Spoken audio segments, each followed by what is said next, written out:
Romans and the Jews are deceived, and the Christians must have been also.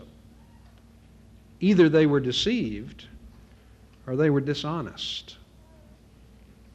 They knew better, but they deliberately and willfully and maliciously wrote that he died when he hadn't. Why send the Injil to Jesus only to almost immediately fail? Which must be what happened if the disciples likewise were deceived. Why the crucifixion? Why the resurrection? Well, it's more than salvation through the blood of Christ, but it is that. Mr. Deedat at the very outset pointed to a difference between Christianity and Islam in terms of the concepts of sin. Original sin, he referred to, an idea that has a half a dozen different interpretations in Christian circles. Christians are not agreed about the meaning of all of the implications of original sin. But Christians are agreed in their understanding that what the Bible is saying, the Holy Book is saying, is that human beings are sinful, and that that sinfulness involves more than simply a mistake. That there is something fundamentally wrong with humankind as the consequence of the choice that people made in rebellion against God that brought a serious consequence with it, so that people are bent out of shape. The evidence? I think Scripture and human experience. I mean, how many of you, if you would be honest, in the depths of your heart, in the quiet of your night when you're alone, can actually deal with and overcome those tendencies within you toward self-centeredness, toward pride, toward lust, and on the list would go. And I think in a moment of honesty, most all of us would admit, no. We are not able through our own energies nor through ritual to overcome those things. Why? Because of the doctrine set forth in the Holy Book regarding the nature of sin. Why the crucifixion? Well, let me put it in this kind of context. The crucifixion, in some ways, is a question of honor. A question of the honor of God. Now, the book of Leviticus in the Old Testament says that if a man sleeps with his mother, if a man sleeps with his mother, he brings dishonor on his father, and he should be put to death. If a man sleeps with his sister, he brings dishonor on his family, and he should be put to death. And on the provisions of the code of law go, raising the question of honor. You know about honor. You know about honor. Dishonor cuts one off. And so in the book of 1 Samuel in the Old Testament, we are told that Eli's sons have brought dishonor on their father, and they will be cut off. And within one chapter, they are dead and gone. We read of Belshazzar, a heathen king, in the book of Daniel. And God says to him, because you have dishonored God, your days will be terminated. Your kingdom is over. You see, not only is it possible for us to dishonor our families, but it is possible for us to dishonor God.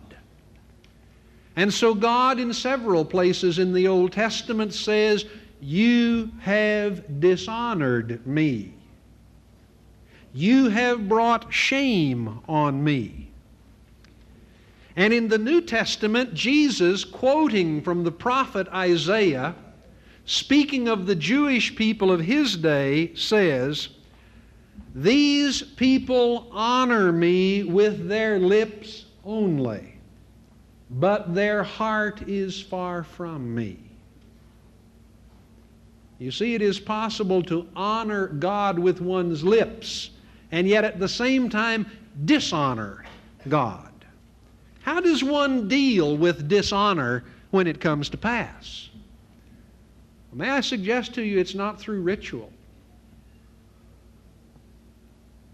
You who are Muslims, think of your home countries. Think of the views that many people in your societies have. A daughter, a sister, slips out of the house unaccompanied and meets a young man on the street corner, and they talk, or walk, or hold hands, or touch, or have sex. A disgrace. And so the girl comes home having been discovered, and she says, "Father, brother, family, I'm sorry." And they say, "That's all right.